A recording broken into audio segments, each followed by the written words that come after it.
வந்து 2 நாளா மழை வந்து ரொம்ப இந்த செதுபேரி தொருப்பாடி இந்த சைடெல்லாம் வந்து ரொம்ப மழை தெருவில் வந்து வீடு எல்லாம் மழை தண்ணி போயிட்டு ரொம்ப கஷ்டத்துல தாழ்வு மட்டத்தில் இருக்கிறதுனால மக்கள் சிரமமா ஆயிட்டாங்க.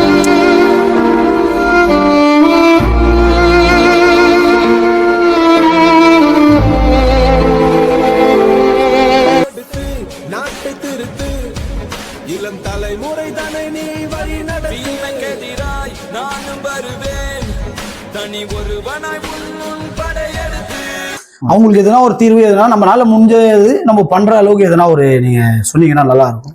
கண்டிப்பா செய்ய வேண்டியதுதாங்க. இன்னைக்கு பாருங்க, தமிழ்நாடு முழுக்க பருவ மழை வந்து தொடங்கியது.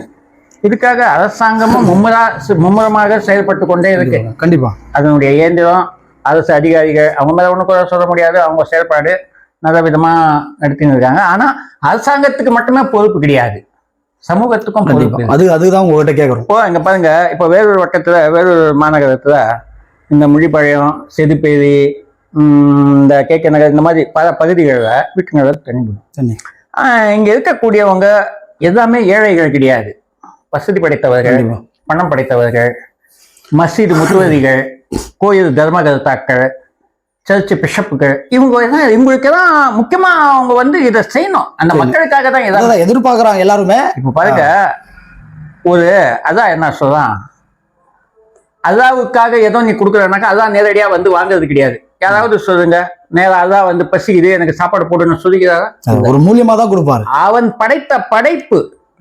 ஒரு மனிதன் பசியோட இருந்தாக்கா அவனுக்கு கொடுக்கறது நீ இறைவனுக்கு கொடுக்கறதுக்கு சமம். இதான் எதா மதம் எதா மார்க்கமோ சொல்லுது. அதை வந்து உணரணும், ஒவ்வொருத்தரும் உணர்ந்து. இப்ப பாருங்க, வீடுங்க கட்டிக்கினாங்க எதாவது இடத்துல. ஆனா இவங்க வீடு கட்டின இடத்துல தண்ணி போற இடத்துல தான் வீடு கட்டிக்கிறாங்க.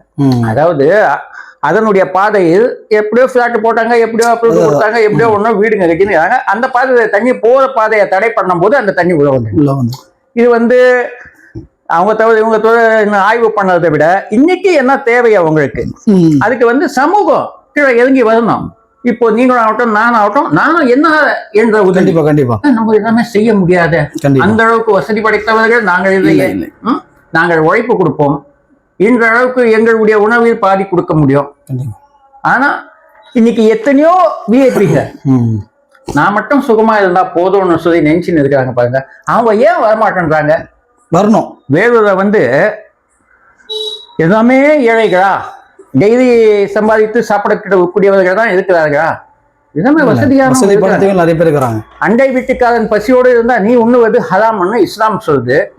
எத்தனை பேர் ஆக்க முடியாத, சமைக்க முடியாத, கேஸ் இல்லாத, அவஸ்தப்பட்டுக்கின்னு தண்ணியில நடக்க முடியாத, அந்த தண்ணியில பாம்பு எல்லாம் வந்து எடுத்து விடும். அதான் ரொம்ப கஷ்டமாயிடுச்சு அந்த வீட்டுல. கொசுக்கு இது வயல் அரசியல்வாதிகளும் அரசு அதிகாரிகளும் என்ன பண்ணுவாங்க, நீ சாப்பிட்டியா இதுயா உன்னை பார்க்க மாட்டாங்க. உன்னுடைய நாடியை பிடிச்சி பார்க்கக்கூடிய தன்மை அவங்க கிட்டே இல்லை.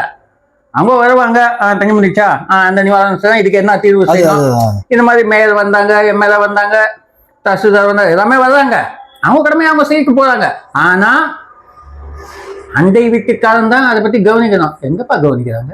அதுக்குதான் எதனா ஒண்ணு பண்ணணும், நம்ம சார்பா எதனா ஒண்ணு பண்ணி அவங்களுக்கு நம்ம எதனா ஒரு சந்தோஷப்படுத்தணும். அதான் நீங்க இளைஞருங்க இருக்கிறாங்க, இவங்க கிட்ட போய் பேசுங்க. இப்போ ஒரு தெரு இருக்குன்னு வச்சுங்க, ஒரு 50 வீடுங்க இருக்கு.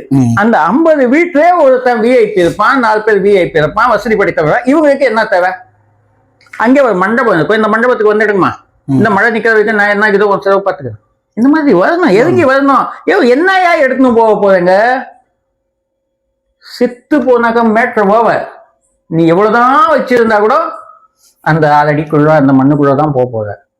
அவனுக்கு கொடுத்தாவது உதவி செய்யாவது அந்த புண்ணியம் கிடைக்கும். புண்ணியன்றது ஒரு பக்கமா இருக்குயா, மனிதாபிமானம் இருக்கும். ஒரு சிறு எறும்பு கூட தன்னுடைய தீனிய வந்து வாயிலே கதிக்கின அப்படியே தள்ளிக்கினே போவோம். பாருங்க, எங்கேயாவது இந்த எறும்புங்க ஜாதையா போவோம், அந்த இடத்துல போய் பாருங்க. அது எதுக்காக? அது வாழறதுக்கு கிடையாது, மற்றவங்களை வாழ வைக்கிறது. தான் மட்டும் வாழ வேண்டியது வாழ்க்கை கிடையாது, அது பிழைப்பு, பிழை கொண்டது. வாழணும்னாக்கா மற்றவனை வாழ வைத்து வாழாம அவன் தான் மனுஷன். அரசியல்வாதியா புடி, கட்சிக்காரனா புடி, அவன் ஒருத்தான் அவனை புடி, எம்எல்ஏ புடி, அதை புடி, இதை புடி, இதெல்லாம் விட்டுடு. நீ ஒரு நாளைக்கு 5 டீ சாப்பிட, அந்த 50 ரூபா போட்டா, அந்த மாதிரி 500 பேர் 50 ரூபா போட்டா எங்க போயிடுது? அவங்களுக்கு என்ன தேவையோ அது உடனே அதுக்கான நிவாரணம் நம்ம கொடுக்கலாம். கண்டிப்பா. அது ஏன் வரமாட்டேங்குது இந்த மக்களுக்கு? எனக்கு மக்கள், சமூகம், சமுதாயம் பேசுறேன், சமூகத்துக்காக பேசுறேன்.